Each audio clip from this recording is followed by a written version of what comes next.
बिस्मिल्लाहिर्रहमानिर्रहीम। खातिन हज़रात, मैं हूँ अख्तर अब्बास और आप सबको मेरा सलाम पहुँचे।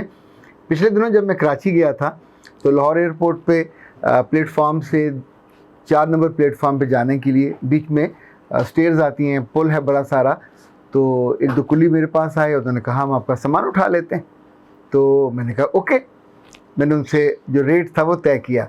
ज़ाहिर है वो इतने से फासले के काफ़ी सारे पैसे मांग रहे होते हैं, साथ झूठ भी बोल रहे होते हैं कि फ़लाँ को देना है, फ़लाँ को देना है। तो मुझे इसमें कोई इशू नहीं होता, पर जो आपको नॉमिनल लगता है आपने वो उससे तय किया। तो पैसे किस बात के आप दे रहे हैं कि वो आपका बोझ उठा के इतनी दूर लेके जाएगा। Same happened in Karachi. जब कराची पहुँचे तो बेशुमार कुलियों का एक हजूम था, हमलावर। तो उन्होंने कहा और फिर उनसे भी तय किया, अपनी मर्ज़ी का तय किया। जब आप क्लियर होते हैं, आपको इल्म होता है, तो आप फिर वहाँ यूँ समझे ना कॉम्प्रोमाइज़ करते हैं, ब्लैकमेल भी नहीं होते, आप सुकून से वो काम करवा के। तो होटल की गाड़ी आई थी, वहाँ तक पहुँचा। जब आप परेशान होते हैं, ज़हनी दबाव का शिकार हुए, किसी ने बेइज्जती कर दी, कहीं आप हर्ट हुए, कुछ मसला हुआ, तो आप किसी ज़ाहिर नफ्सियात वाले के पास जाओगे, किसी ऐसे लाइफ कोच के पास जाओगे जो आपके दिल का बोझ उठाएगा, उठा के साइड पे रखेगा, आपके दिल को फ्री कर देगा।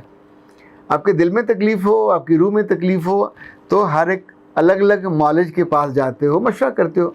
आपके पास बेइल्मी है या कम इल्मी है तो आप इल्म वाले के पास जाते हो। पर मज़े की बात यह है कि कभी कभी ऐसी हैरत का बाज़ ख़वातीन जुमले का इजहार करती हैं। एक खातून ने कहा मुझे आपसे बात करनी है। तो मैंने कहा ठीक है, पीर को कर लीजिए। उसने जो जवाब दिए मैं आपको वो बताता हूँ। उसने कहा पीर को मैं फ़ारग नहीं। मैं कहा कोई बात नहीं, अगले पीर को कर लीजिए। उसने कहा पीर को मेरा मियाँ घर पे होता है। मैंने कहा ठीक है, अगले पीर को कर लीजिए। उसने कहा पीर को तो मैं सो रही होती हूँ। तो इनफैक्ट जब वो जवाब दे रही थी तो मैंने उसे कहा बीबी, ये पीर का दिन मेरी तरफ से चैरिटी है और ये 1 घंटा 9 से 10 जिसमें मैं लोगों के बोझ लेता हूँ और उन्हें मोहब्बत से को मशवरे देता हूँ। अगर आपको वो टाइम सूट नहीं करता तो ओके, सोए रहें, मियाँ के जाने का इंतज़ार करें। तो फिर जो आपको टाइम चाहिए होगा तो वो वक्त वो होगा जो हमारा पेड काउंसलिंग का टाइम होता है, उसमें आइएगा। और उसका तरीका ये है। उसने मुझसे कहा आप मेरे दुख सुनने के पैसे लेंगे, आप उसकी फ़ीस लेंगे। तो मैंने क्या लगाया, मैंने कहा हद हो गई। जो आपका बोझ उठाएगा वो चाहे कम पढ़ा लिखा हो या ज़्यादा पढ़ा लिखा हो, उसके तो मशकूर होते हैं, उसको फ़ीस अलग दी जाती है, उसके शुक्रगुज़ार अलग होते हैं कि जिस चीज़ से आप तंग हैं वो उस चीज़ से आपको आज़ाद कर रहा होता है। अच्छा, कुछ हमारे यहाँ बहुत समझदार और अक्लमंद लोग भी हैं, पर अल्लाह जाने ये पाकिस्तान से बाहर जाके ही क्यों उनको समझ और अकल आती है। हमारे यहाँ होते हुए लोगों को ये समझ और फहम नहीं आती। एक बहुत ही समझदार खातून का थोड़ा सा मैसेज आपको मैं। अस्सलाम वालेकुम। मेरी पिंडी पाकिस्तान में मौजूद एक दोस्त पोस्ट पार्टम डिप्रेशन एक्सपीरियंस कर रही है और उसको हेल्प चाहिए आपसे।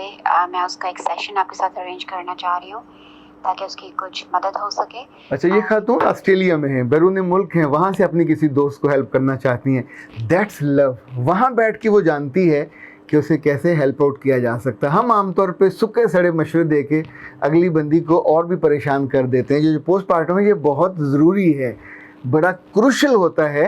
प्रेगनेंसी जो ही मैच्योर होती है और बेबी की बर्थ हो जाती है तो उस लम्हे लड़कियों के जो दिल हैं वो इतने नरम हो जाते हैं और आंखें नीर बहाने पे तैयार होती हैं। मियाँ आमतौर पे कम अकली का मुजाहरा करते हैं चूँकि उनकी माएँ उनको ये नहीं बताती।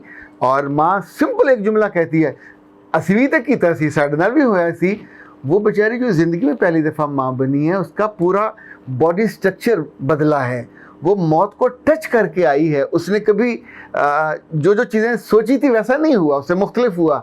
और सबसे बुरा ये हुआ कि जिस घर में वो है, अगर अपने वो माँ बाप के घर नहीं है तो ना सास ने मोहब्बत से तवज्जो दी, ना किसी नंद ने तवज्जो दी। और तो और मियाँ भी इंतज़ार करता रहा कि डॉक्टर नर्सें ही संभालें। दुनिया भर के इस वक्त जो यूरोपीय और अमरीकी ममालिक हैं, वहाँ पे जब बेबी की बर्थ करीब होती है तो मियाँ को ऑफिस से जबरन छुट्टी दी जाती है और आमतौर पे उसको कहा भी प्रेगनेंसी लीव कहा जाता है। और उस पर यह लाजिम होता है چونکہ ہر ایک انڈرسٹینڈنگ بھی ہوتی ہے, محبت کا تعلق بھی ہوتا ہے, اور اس کے سر پہ اس کی ماں بھی نہیں ہوتی. تو وہ ہاسپٹل میں بیوی کا ہاتھ پکڑ کے وہاں اس لمحے بیٹھتا ہے جب وہ موت کو چھو رہی ہوتی ہے اور ایک نئی زندگی کو جنم دے رہی ہوتی ہے, صرف اس کو احساس دلانے کے لیے خوشی میں تمہارے ساتھ ہوں, دکھ میں تمہارے ساتھ ہوں, پریشانی میں, پین میں, کسی طرح کے کرائسس میں, کسی بھی بڑی آزمائش میں, I am with you. Because یہ جو لائف پارٹنر ہونا ہے, یہ جو اسپاؤس ہونا ہے, یہ جو یکجاں ہونا ہے, یا مطلب آپ یہ تو لطیفے کر دیتے ہیں کہ ایک گاڑی کے دو پہیے ہیں, وہ گاڑی بیچاری اٹ سیلف اس وقت پرابلم میں ہے, تو اس کے ساتھ پوری اونرشپ کے ساتھ کھڑا ہونا چاہیے. جن گھروں میں بیٹیوں کے ساتھ ایسا مسئلہ ہو جائے اور وہ اس کو ٹریٹ نہ کروائیں تو یہ پھر لمبا مسئلہ ہو جاتا ہے, اور یہ چند دنوں کا نہیں ہوتا. یہ جو پوسٹ پارٹم ڈپریشن ہے یہ عام طور پہ ہنستے بستے گھر برباد کر دیتا ہے. ان بچیوں کو بہت پیار سے سمجھانا ہوتا ہے, ان کو ٹریٹ کرنا ہوتا ہے. کہا تھا میں تو صرف آپ کو وہ ٹینشن بتانا چاہتی ہوں جس سے میں مر رہی ہوں, روز مرتی ہوں.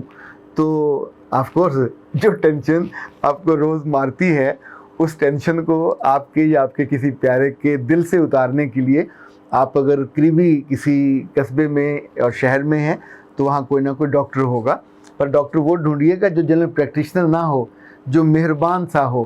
کسی کنسلٹنٹ کے پاس جاؤ گے تو وہ بات سنے بنا ٹک ٹک ٹک ٹک ٹک آپ کو دوائیاں لکھ کے دے دے گا ڈھیر ساری, تو اسے ڈپریشن تو ختم نہیں ہوگی اور کئی ساری بیماریاں آ جائیں گی کیونکہ اس نے سنا نہیں ہے. انفیکٹ اس پیشنٹ کو تو سننا چاہیے. اور سب سے زیادہ جو قابل توجہ بات ہے وہ یہ ہے کہ ایسی لڑکیوں کے, میں عورتیں نہیں کہہ رہا, ایسی لڑکیوں کے میوں کو سننا چاہیے. اور اگر وہ اپنی بیوی کے پاس بیٹھتے ہوئے بھی شرم ان کو آتی ہے تو انہیں اس بات پہ شرمانا چاہیے تھا کہ باپ کیوں بن گئے. اگر وہ یہ کہتا ہے کہ میری ماں دیکھے گی تو کیا کہے گی, اپنی بیوی کے پاس بیٹھ کے اس کی میں باتیں سن رہا ہوں, تو اللہ کے بندو, بیوی ہے آپ کی, اس نے آپ کی نسل چلائی ہے, اس کی صحت کو کچھ ہو گیا تو روتے پھرو گے بعد میں. آپ کا بچہ پالنے کے لیے پھر آپ کو یا تو کرائے پہ ڈھونڈیں گے یا پھر کوئی اور بڈھی ٹھیری ملے گی آپ کو. کوئی کیوں پھر آ کے آپ کے بچے کو پالے جو کسی اور کا بچہ ہو, جس کی آپ نے قدر نہیں کی, جس کو آپ نے نہیں سنبھالا. نعمتیں جب پاس ہوتی ہیں ان کا خیال کیا کریں. نعمتیں جب رب نے آپ کی گود میں ڈالی ہوں, آپ کے گھر میں ڈالی ہوں, آپ کے دل میں ڈالی ہوں, شکر گزار بنتے ہیں, نہ شکرے نہیں بنتے. اور خاص طور پہ جو زندگی کے رسپانسبلٹی ہے, جس کی ہے, جتنی ہے, اس کو رسپانسبلٹی اٹھانی چاہیے, لینی چاہیے. اسی میں عزت ہے, اسی میں آپ کی جو ایک خوبی یا خوبصورتی ہے وہ ہے. ورنہ پھر آپ کیچوا کہنے پہ ناراض ہو جاتے. اختر عباس کی اجازت دیجیے. السلام علیکم.